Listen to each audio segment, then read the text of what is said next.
Hello नमस्कार साथियों। ECC और एनटीटी कोर्स यदि आप करना चाहते हैं तो सावधान हो जाइए।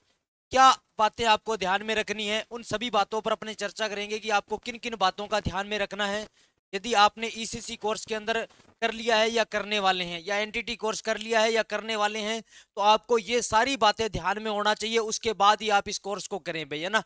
पहले एक आई थी भी, महिलाओं को बिना एग्जाम सीधा भर्ती किया जाएगा। ईसीसी कोर्स करने वाली महिलाओं को सीधा डायरेक्ट भर्ती किया जाएगा। उसकी भी पूरी डिटेल देने वाला हूं, क्योंकि राजस्थान के अंदर 2025 के अंदर भर्ती आने वाली है भाई। भर्ती आने वाली है तो भर्ती आने वाली है, कौन सा कोर्स आपके लिए ज्यादा उपयोगी रहेगा और कौन सा कर रखा है तो किन को क्या फायदा होने वाला है, पूरी जानकारी इस वीडियो के माध्यम से देने वाला हूं भी।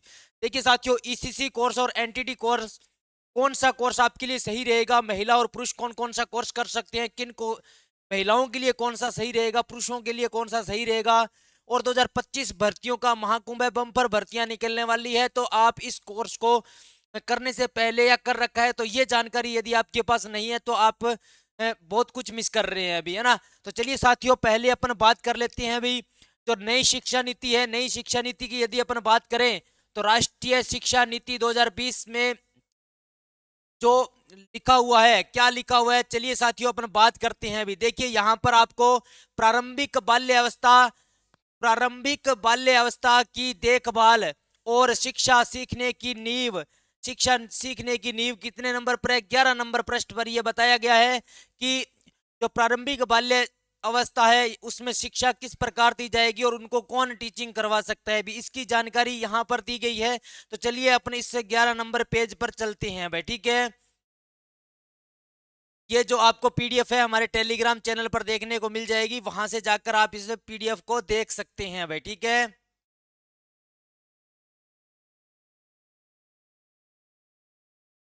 अब देखिए भी, ये जो नई शिक्षा नीति है ना, स्कूल शिक्षा भाई, ठीक है ना, आपके सामने है नई शिक्षा नीति का जो प्रारूप है। स्कूल शिक्षा, इसके अंदर आपको क्या क्या क्वालिफिकेशन चाहिए अभी। अब देखिए राजस्थान सरकार के अंदर अभी आपने देखा होगा, पिछले साल से जो स्कूल के अंदर एडमिशन हो रहे हैं ना, 6 वर्ष के बाद ही पहली कक्षा के अंदर एडमिशन हो रहा है अभी, है ना। फर्स्ट क्लास के अंदर आपका एडमिशन कब हो रहा है, छठी क्लास, 6 साल का जब बच्चा हो जाएगा तब आप पहली कक्षा के अंदर एडमिशन ले सकते हैं अभी, ठीक है ना।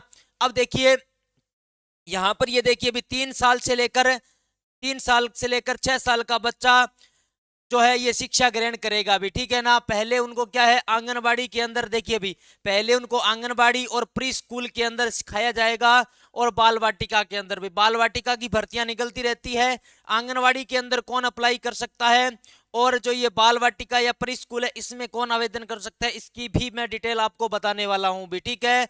देखिए जब यहाँ पर बच्चा आता है ना, 6 साल से 8 साल का बच्चा पहली कक्षा के अंदर प्रवेश लेता है अभी। पहली कक्षा के अंदर प्रवेश बच्चा कब लेता है, जब वो 6 साल का हो जाता है। 6 साल का होते ही उसको फर्स्ट क्लास के अंदर एडमिशन दिया जाता है। उसको पहले उसको एलकेजी, यूकेजी और नर्सरी भाई, ठीक है ना। नर्सरी पास करने के बाद उसको क्या किया जाता है, पहली कक्षा के अंदर एडमिशन दिया जाता है भाई, ठीक है ना। पहली कक्षा के अंदर एडमिशन दिया जाता है। देखिए भी एनटीटी कोर्स क्या है भाई, ठीक है ना। काफी साथियों ने एनटीटी कोर्स कर रखा है भी। एनटीटी कोर्स क्या है भी, एनटीटी 1 साल का भी होता है, और एनटीटी कोर्स है जो 2 साल का भी होता है भाई, ठीक है ना। नर्सरी टीचर ट्रेनिंग कोर्स होता है भी, क्या होता है, नर्सरी टीचर ट्रेनिंग कोर्स होता है भी, है ना। नर्सरी टीचर ट्रेनिंग कोर्स होता है, एनटीटी यानी नर्सरी टीचर ट्रेनिंग कोर्स होता है, ठीक है। ये एनटीटी है जो 2 साल का होता है भी, कितना, 2 साल का भी होता है और 1 साल का भी होता है। तो देखिए अभी 2 साल के अंदर, ये 2 साल का जिन्होंने कर रखा है ना, ये तो क्या कर सकते हैं, भर्ती देख सकते हैं भी, क्या देख सकते हैं, भर्ती देख सकते हैं। और ये जो 1 साल वाले है ना, ये किस में, प्राइवेट सेक्टर में काम कर सकते हैं, यानी प्राइवेट स्कूल कर में पढ़ाने के लिए भी आपके पास क्या होनी चाहिए, एनटीटी होनी चाहिए भी। प्राइवेट स्कूल में यदि आप पढ़ाना चाहते हैं तो आपको 1 साल की एनटीटी करनी होनी चाहिए। यदि आप एनटीटी कर रहे हैं तो आप एनटीटी कौन सी करनी है, आपको 2 साल वाली करनी है भी। इसके अंदर देखिए भी आप महिला और पुरुष दोनों भाग फार्म भर सकते हैं भी, ये महिला और पुरुष दोनों इसमें कर सकते हैं भी, ठीक है ना। अब देखिए भी, जो यहाँ से जो नर्सरी है ना, यहाँ से जो ये कक्षा 3 से जो 3 से 5 साल के बच्चे हैं भाई, 3 से 5 साल के बच्चे हैं, ये क्या है, नर्सरी की जो कक्षा है ना, नर्सरी की कक्षा, उसमें कौन पढ़ाएगा अभी, नर्सरी की कक्षा के अंदर कौन पढ़ाएगा, जिनके पास एनटीटी कोर्स किया हुआ है भाई। यानी नर्सरी के अंदर पढ़ाने के लिए आपके पास क्या होनी चाहिए, एनटीटी का कोर्स आपके पास होना चाहिए। अब देखिए एनटीटी की भर्ती के अंदर, एनटीटी की भर्ती आएगी ना, उस भर्ती के अंदर आपको एनटीटी कोर्स ही मांगेंगे भी। ईसीसी कोर्स वालों को फायदा होगा या नहीं होगा भाई। अब देखिए भाई, जिन्होंने ईसीसी कोर्स कर रखा है ना, ECCE, early child care education भाई, अर्ली चाइल्ड केयर एजुकेशन भाई, ठीक है ना। ईसीसी का मतलब क्या हो गया, अर्ली चाइल्ड केयर एजुकेशन। ये किसके लिए होती है भाई, ये आंगनवाड़ी के लिए होती है भाई। किसके लिए होती है, ये आंगनवाड़ी के लिए होती है। ये जो होता है ना, ये कितने साल का होता है अभी, 1 साल का होता है अभी। कितने साल का होता है, 1 साल का होता है। इससे आप क्या कर सकते हैं, आंगनबाड़ी के अंदर भर्ती निकलती है अभी, ठीक है ना। आंगनबाड़ी के अंदर भर्ती निकलती है, उस आंगनबाड़ी वाली भर्ती में आप इसमें क्या कर सकते हैं, अप्लाई कर सकते हैं। आंगनबाड़ी की डायरेक्ट भी भर्ती निकलती है भाई, डायरेक्ट भी, यदि ईसीसी नहीं है फिर भी आप आंगनबाड़ी में अप्लाई कर सकते हैं अभी। और इसके अंदर क्या होता है अभी, सुपरवाइजर होता है अभी आंगनबाड़ी के अंदर, इनके ऊपर क्या होता है, सुपरवाइजर होता है अभी, ठीक है ना। सुपरवाइजर होता है अभी, ठीक है। सुपरवाइजर का अप्लाई कर सकते हैं अभी, ठीक है, ईसीसी कोर्स करने के बाद भी, है ना।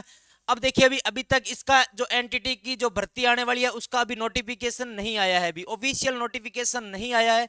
जैसे ऑफिशियल नोटिफिकेशन आएगा तो उसके अंदर आपको क्लियर कर दिया जाएगा कि एनटीटी वाले ही इसमें अप्लाई कर सकते हैं या फिर ईसीसी वाले ही इसमें अप्लाई कर सकते हैं अभी। देखिए अब देखिए अभी स्कूल के अंदर, विद्यालय के अंदर जो आपके विद्यालय चल रहे हैं ना, उनमें तो बोल दिया कि 6 साल से पहले हम क्या नहीं लेंगे, आवेदन नहीं लेंगे। तो 6 साल से पहले बच्चा कहाँ पढ़ेगा अभी, 6 साल से पहले बच्चा कहाँ पढ़ेगा, तो 6 साल से पहले बच्चा आंगनबाड़ी में पढ़ेगा। उसके बाद प्री स्कूल या बाल वाटिका के अंदर, बाल वाटिका की भर्ती आती है, उसके अंदर एनटीटी कोर्स मांगते हैं अभी। उसके अंदर क्या मांगते हैं, एनटीटी कोर्स मांगते हैं। तो बाल वाटिका अगर यदि आपने कर रखी है तो आपको क्या, एनटीटी कोर्स होना अनिवार्य है भाई। तो देखिए अभी ये जो कोर्स है ना, ये कोर्स सिर्फ महिलाओं के लिए है अभी। किसके लिए है, महिलाओं के लिए है, महिलाओं के लिए, ठीक है ना। अब देखिए अभी ये क्या है, अर्ली चाइल्ड केयर एजुकेशन भी, है ना। इसमें क्या होता है कि छोटे बच्चों को ध्यान रखने के लिए सबसे ज्यादा किसकी इंपॉर्टेंस होती है, महिला की भी, है ना। महिला टीचर होती है वो छोटे बच्चों का ख्याल बहुत अच्छे से रख सकती है। भी महिला टीचर है जो छोटे बच्चों का ख्याल बहुत अच्छे से रख सकती है। इसलिए ये जो आंगनबाड़ी के अंदर होती है सबसे ज्यादा महिला टीचरों की भर्ती की जाती है।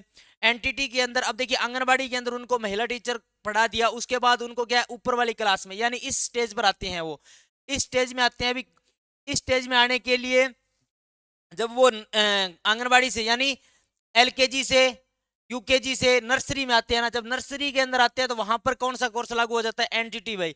जिन्होंने एनटीटी कर रखा है उन्होंने भी, जब वो पहली क्लास के अंदर आ जाते हैं तो उसके बाद जो रीट के अंदर है लेवल 1 और लेवल 2, लेवल 1 और लेवल 2 वाले आ जाते हैं भाई, ठीक है ना भाई। 6ठी से 8वीं तक लेवल 2 और 1 से 5 तक लेवल 1 वाले पढ़ाते हैं भाई, ठीक है। और 6 से 8 तक लेवल 2 भाई, ठीक है ना। और उसके बाद सेकंड ग्रेड, फर्स्ट ग्रेड आ जाती है बाकी, है ना। तो इसलिए देखिए भी सबसे फायदा किसको होने वाला है, सबसे ज्यादा फायदा अभी तक जो देखने को मिला है वो एनटीटी वालों को सबसे ज्यादा फायदा होने वाला है अभी। नर्सरी टीचर ट्रेनिंग कोर्स यदि किसी ने कर रखा है तो उसको ज्यादा बेनिफिट मिलने वाला है अभी। और ईसीसी कोर्स सिर्फ महिलाओं के लिए है। आंगनवाड़ी की अगर भर्ती निकलेगी तो महिलाओं के लिए बम्पर भर्ती है अभी, है ना। महिलाओं के लिए इसमें एडवांटेज रहेगा क्योंकि इसमें महिलाओं को ही लिया जाएगा। और एनटीटी, यदि एनटीटी की भर्ती आती है, देखिए भी यदि अभी तक आपको कंफ्यूज होने की आवश्यकता नहीं है, अभी तक आपको कंफ्यूज होने की आवश्यकता नहीं है, क्योंकि इसका जैसे ही ऑफिशियल नोटिफिकेशन आएगा ना, इसका नोटिफिकेशन आएगा तो नोटिफिकेशन के अंदर क्लियर लिखा होगा कि इसमें कौन अप्लाई कर सकता है, ईसीसी वाले कर सकते हैं या एनटीटी वाले कर सकते हैं। तो आपको इसकी टेंशन नहीं लेनी है, आप अपनी तैयारी पे फोकस करो। इसमें जो भर्ती आएगी उसमें क्लियर कट लिखा होगा भी आपको एनटीटी वाले कर सकते हैं या ईसीसी वाले, क्योंकि इसमें क्या है कि जो 2 साल वाले हैं उनको ज्यादा इंपॉर्टेंस है भाई। एनटीटी जिन्होंने 2 साल की कर रखी है वो तो एकदम 100% श्योर हो जाओ कि भर्ती आते ही उनका नंबर प्रथम है भाई, उनका 100% प्रथम नंबर आएगा अभी, ठीक है ना, क्योंकि उनका सिलेक्शन पक्का है अभी, तैयारी करेंगे तो बिना तैयारी तो कुछ नहीं होने वाला। तो ये देखिए अभी ये है एनटीटी और ईसीसी कोर्स। आपके मन में काफी सवाल थे कि सर ईटीटी एनसीसी के अंदर क्या अंतर है, क्या हमें करना चाहिए, क्योंकि बीपीएड धारी भी है, हम पीटीए की तैयारी कर रहे हैं, तो क्या ये कर सकते हैं? यदि आप करना चाहते हैं तो ये कोर्स कर सकते हैं अभी, है ना। ये आप कहाँ से कर सकते हैं? अभी इग्नू की ऑनलाइन वेबसाइट चल रही है, इग्नू से भाई, है ना, इग्नू से भी आप इसको ऑनलाइन आवेदन कर सकते हैं। अभी बहुत कम फीस है ईसीसी की इनकी, आप बहुत कम फीस के अंदर इसको ऑनलाइन आवेदन कर सकते हैं। इग्नू की वेबसाइट पर जाकर सर्च कर लीजिए, वहां पर आपको ये कोर्स अवेलेबल हो जाएंगे भी। अब देखिए साथियों, जानकारी अच्छी लगी तो लाइक शेयर कर दीजिएगा। ऐसी इन्फॉर्मेटिव वीडियो आपको इस चैनल पर देखने को मिलती रहती है। तो मिलते हैं अगली वीडियो में, तब तक जय हिंद, जय भारत, वंदे मातरम।